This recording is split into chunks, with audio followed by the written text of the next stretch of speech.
Ok, los estados. Eh, los estados neurolingüísticos. En este momento, cuando no encuentro la página, porque... 137. ¿Cuál, David? 137. 137, aparece David para hablarnos de los estados. Gracias. Fui a tirar el estado.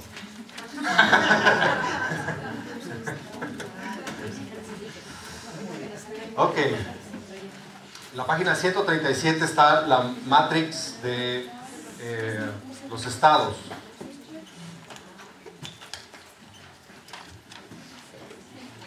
Las emociones son algo con lo que un coach invariablemente va a lidiar. ¿Qué pasó ayer?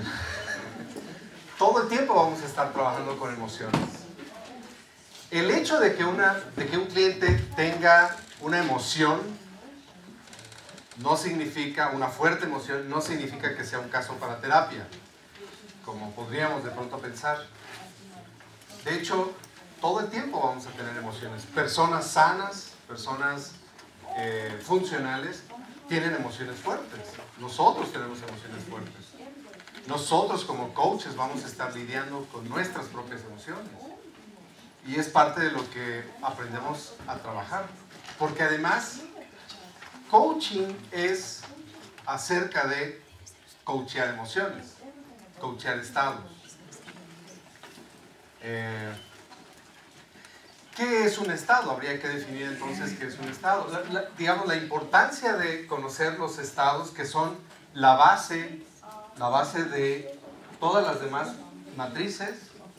¿Se acuerdan cuando Michael nos presentaba el tema de las 7 matrices? Las emociones, los estados, son la base de todos los demás matrices. Los significados, las intenciones, el self, nosotros, el poder, etc. Son la base. De ahí se sostiene todo lo demás de los estados. Habría entonces que definir qué es un estado. ¿Qué es un estado?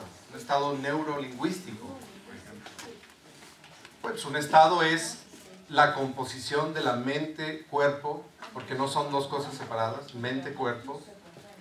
Cuando hablamos de mente, hablamos de la película que estamos presentando en nuestro cinema interno, lo que conocemos como el VAC, visual, auditivo, kinestésico, combinado con el lenguaje que esté usando ahí adentro, y la parte física, la parte del cuerpo es la fisiología, la disposición, la respiración, la tensión de los músculos. Todo eso en conjunto forma un estado. Y quizás una buena pregunta sería, ¿ustedes en qué estado se encuentran cuando, por ejemplo, anoche que estuvieron coacheando? ¿Cuál fue el estado en el que estaban? ¿Y cuál sería el estado ideal para coachear? ¿Cuál sería el estado ideal para coachear a una persona que está teniendo una fuerte emoción, por ejemplo? Sí. ¿En qué se parece el estado neurolingüístico al estado de ánimo? Están relacionados. Es decir, un estado neurolingüístico tiene esa composición de ánimo también. Digamos que la diferencia es que un estado neurolingüístico implica no solamente la parte emocional, sino también la parte fisiológica, el lenguaje, qué te estás diciendo a ti mismo, si te estás diciendo algo, qué estás viendo en tu mente, qué imágenes proyectas. Es todo eso al mismo tiempo. Es holístico, es un holón, es parte de un mismo sistema. Sí, de hecho, todo el tiempo estamos entrando y saliendo de estado. Todo el tiempo. Por ejemplo, háganse en este momento la pregunta, ¿en qué estado estoy? ¿Cómo le llamaría el estado en el que me encuentro en este momento?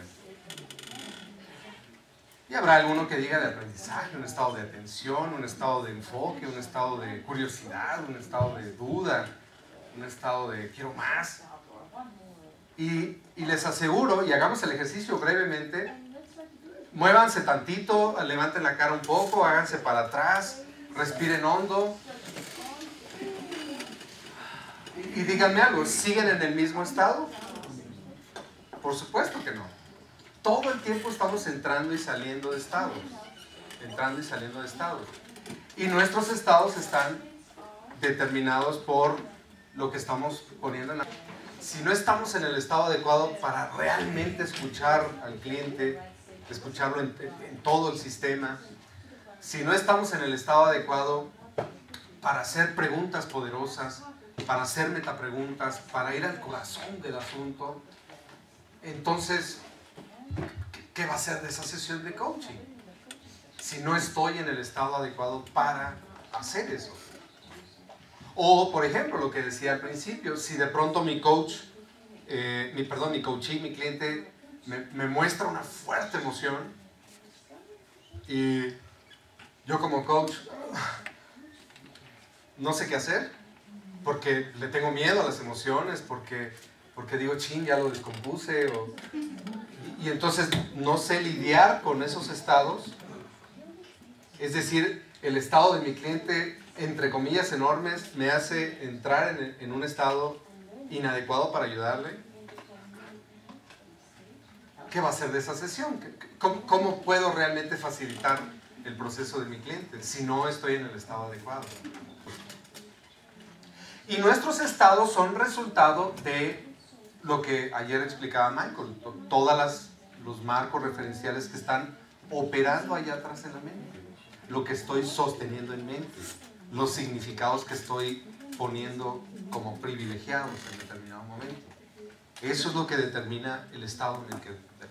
Nuestras emociones son resultado de la diferencia que hay entre el evento, lo que sea que esté sucediendo allá afuera, y el significado que le doy, o la expectativa que tengo también. Un ejemplo que me gusta dar es, imagínense por ejemplo, un militar que probablemente está entrenado para no mostrar emociones, que de alguna manera eso también es una emoción, esa emoción de no mostrar emociones. Y esa emoción, ese estado, le será muy útil en un contexto de guerra, sumamente útil. Porque si ve a un compañero que está destrozado y era a lo mejor su compañero más cercano, ese estado le va a ayudar para no quebrantarse en ese momento, sino continuar. Pero imagínense ese mismo militar en su casa con sus hijos, en el mismo estado, con su esposa, a la hora de hacer el amor militarmente.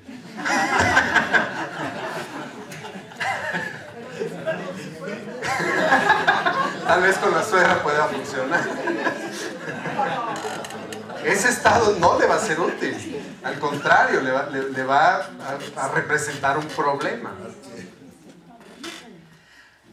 Entonces, las emociones, y esta es una metáfora útil, las emociones son aquellas que llamamos positivas, son como el acelerador del carro de nuestra vida. Piensen así metafóricamente. Son como el acelerador del carro, del vehículo de nuestra vida.